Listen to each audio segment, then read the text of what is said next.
Well, our political editor, Darren McCaffrey, is in Madrid for us to discuss these results. Darren, Pedro Sanchez, the incumbent Prime Minister, is hailing this as a success, but he's still got a lot of work to do, hasn't he? Yeah, he really does, and you just have to look at the situation, of course, that the Socialists find themselves in today, the horse trading that we're likely to see play out in many regards over the next couple of weeks is a sign of the difficulties that Pedro Sanchez faces.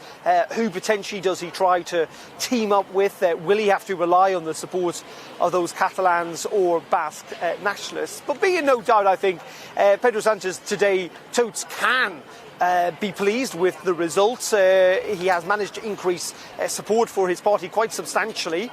Clearly they are the largest party by quite a long way, and they have got a mandate to govern. His election strategy of essentially saying that to vote for the Socialists is an attempt to keep the far-right party out has worked, and focusing, as he would argue, on the future rather than the past as a strategy also seems to have worked. But you're right, there is talk this lunchtime about potentially the Socialists trying to operate as a minority government. Also talk about trying to team up potentially not just with Podemos but also maybe with the Citizens Party as well. They are on the right but potentially open to some type of negotiation. But then the big question, of course, comes that even if the Socialists team up with Podemos, they are still 11 votes short.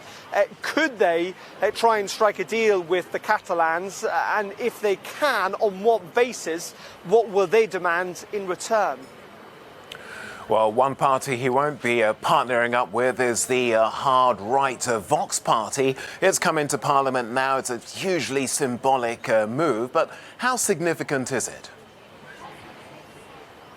It is clearly significant. This is the first far-right party that we've seen going to take the seats here in the Spanish Parliament in more than a generation, since Franco back in the 1970s.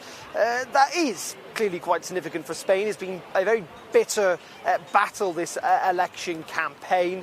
It's not quite the earthquake that people were predicting. They did get, 10% of the vote, 24 seats. But it is a reminder of just how potent this idea of identity politics is becoming here in Spain and indeed elsewhere. But the reason for Vox's support to a large degree comes from them focusing on this issue of separatism, of Catalan, of that independence movement. They, to many Spanish voters, were the one party that they turned to who were standing for what they would view as Spanish unity totes. Darren McCaffrey reporting for us there from Madrid. Thank you.